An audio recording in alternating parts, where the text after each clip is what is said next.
du savoir, monde du savoir, pas seulement pour les enfants.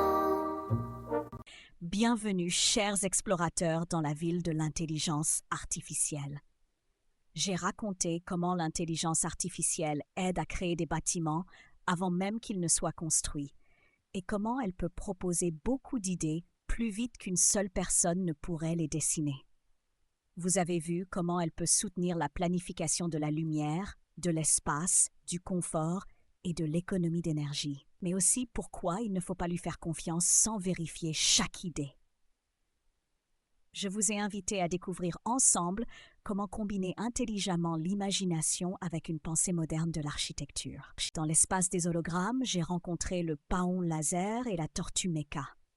Le Paon Laser a dit que l'intelligence artificielle en architecture doit agir comme un artiste très rapide, qui prend le toit d'un bâtiment, la fenêtre d'un autre, l'escalier d'un troisième et assemble tout en un seul projet. Donc plus elle ajoute de morceaux brillants, meilleur est le bâtiment. La tortue Mecha a dit que ce système choisit sûrement la meilleure maison en fonction de celle qui fait le plus d'écho et projette la plus longue ombre, car si on entend et voit le bâtiment de loin, il doit être le mieux conçu.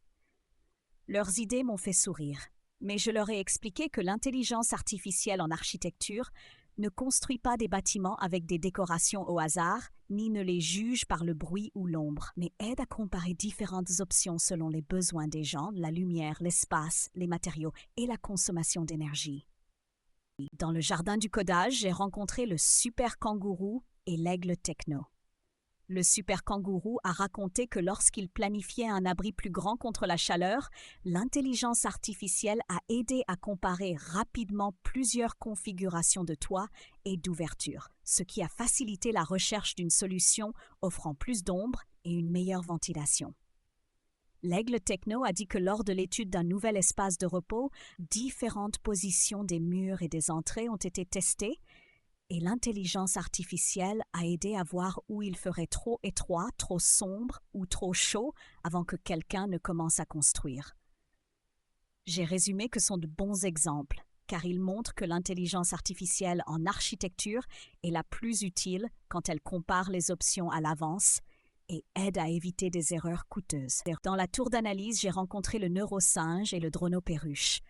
Je leur ai demandé ce qu'ils savaient de l'intelligence artificielle en architecture. Le neurosinge a répondu que ces systèmes peuvent rapidement créer et comparer de nombreuses versions d'un projet, prévoir la lumière disponible, le confort des déplacements, la consommation d'énergie et l'impact des matériaux choisis sur le bâtiment avant même le début de la construction. Le dronoperruche a ajouté que malgré cette aide, l'humain doit toujours vérifier les résultats, car l'intelligence artificielle peut oublier un détail important ou proposer une solution spectaculaire mais peu pratique. Je les ai félicités pour leur grande connaissance et résumé qu'une bonne architecture avec le soutien de l'intelligence artificielle repose sur des tests rapides d'idées, mais nécessite toujours le bon sens, l'expérience et la décision responsable de l'humain. Chers chercheurs, aujourd'hui, vous avez vu que l'intelligence artificielle en architecture ne remplace pas la réflexion, mais aide à vérifier plus vite beaucoup d'idées et à mieux prévoir comment le bâtiment fonctionnera en pratique.